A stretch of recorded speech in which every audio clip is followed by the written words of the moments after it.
Gronk was asked the other day about this, but could you put into words sort of how it feels knowing that so many New England fans are behind you despite you guys moving to Tampa?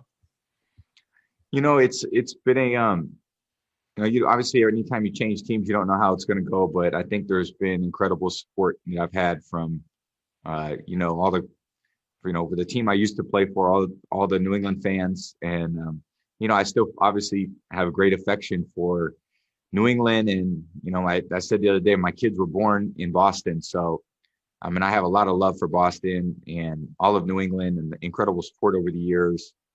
Again, it was an amazing 2 decades of my life, and I'll always have a presence there. I have a lot of friends there.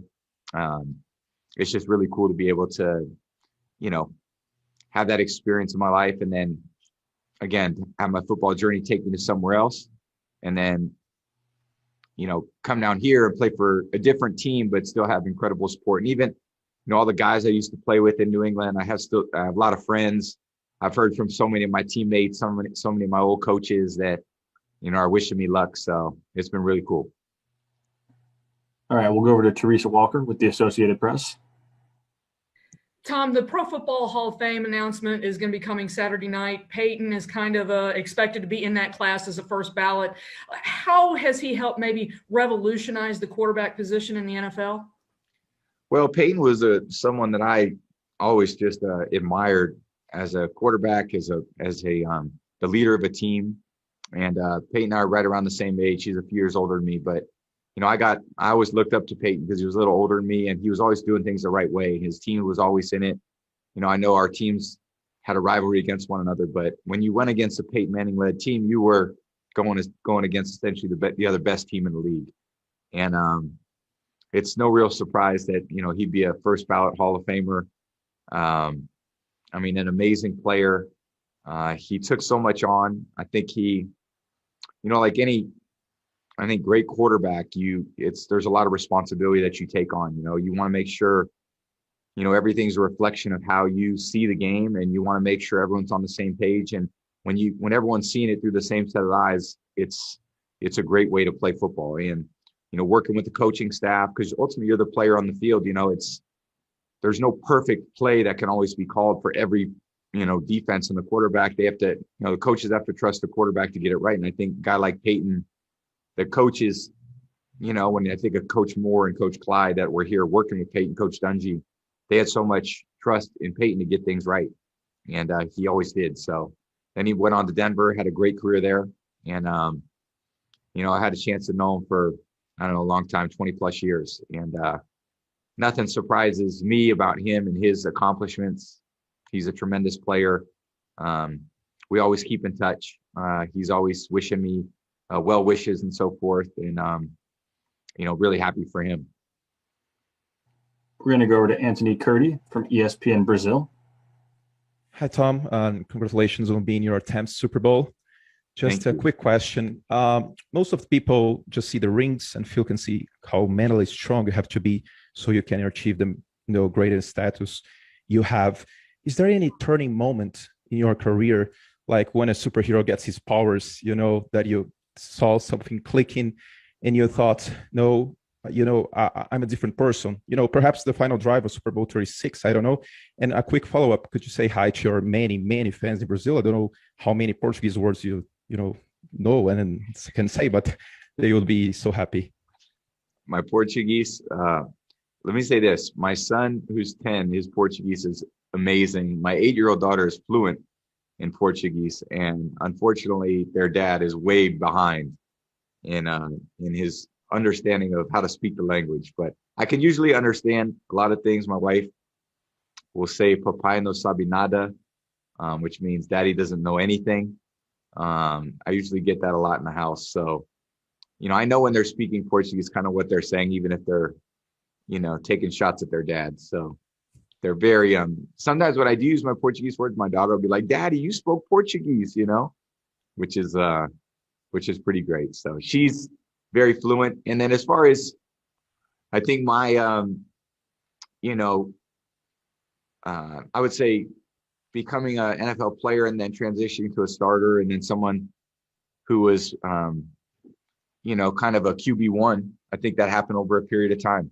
And I started in college. I went to a big college. There was a lot of expectation at that big college, and got to the pros and wanted to be a consistent, dependable player. And I think every year just tried to improve my game a little bit, and gonna have to keep improving it. And as long as I'm playing, I want to improve and get better. And I think next year is going to be a lot better than this year. I feel like I'll be in a much better place mentally.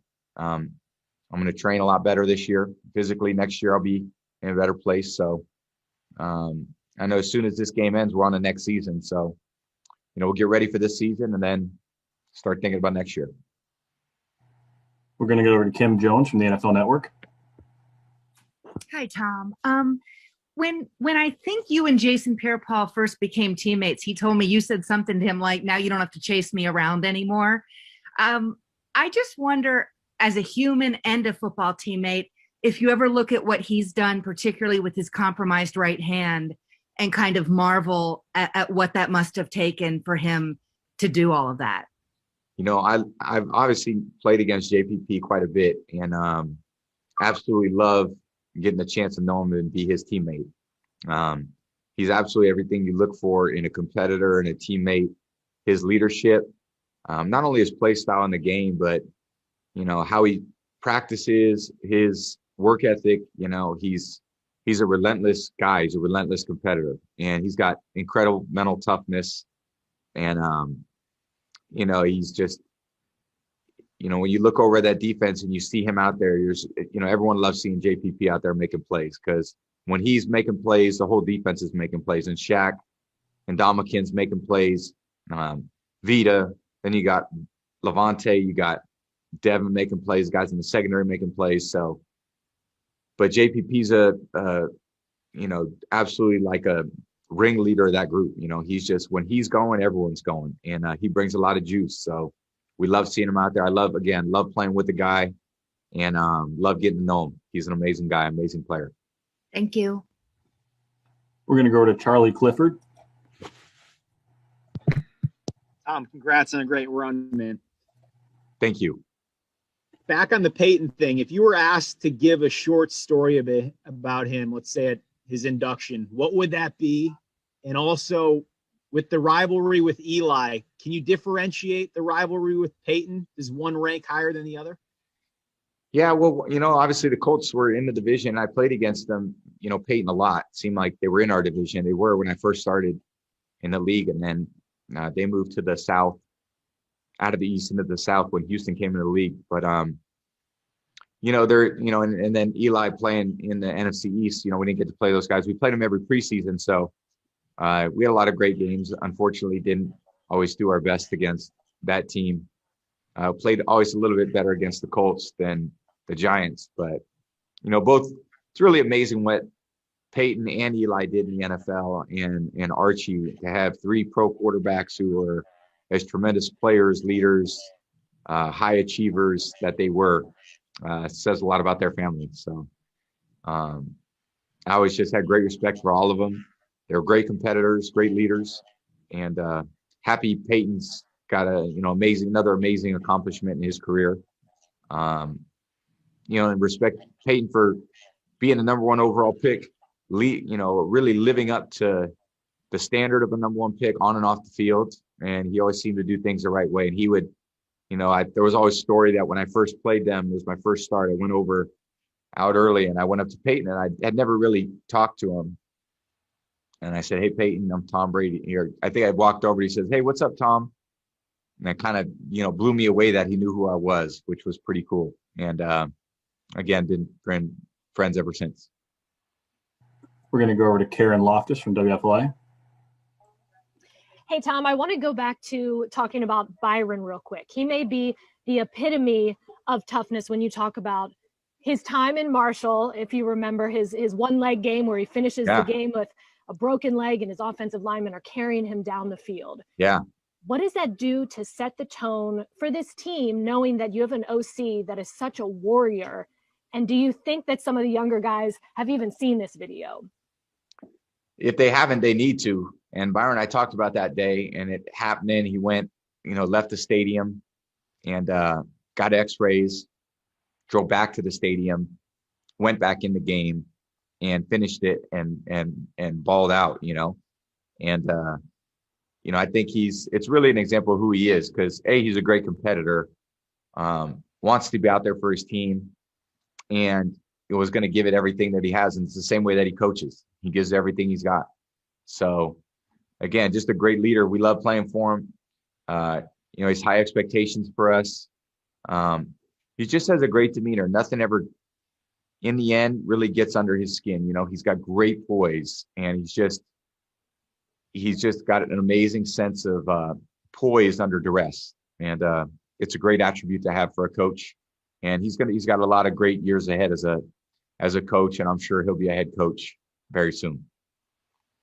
Our last one's going to come from Tom Rock at Newsday. Tom, I was hoping you could talk a little bit about how you were able to forge such a close relationship with AB in such a short amount of time.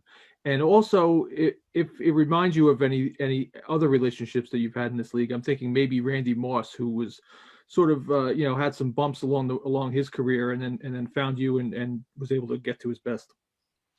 Yeah, I think my relationship with every player, whether it was Randy and AB, it just starts with I don't have any predisposed notions of how things will go or how they should go.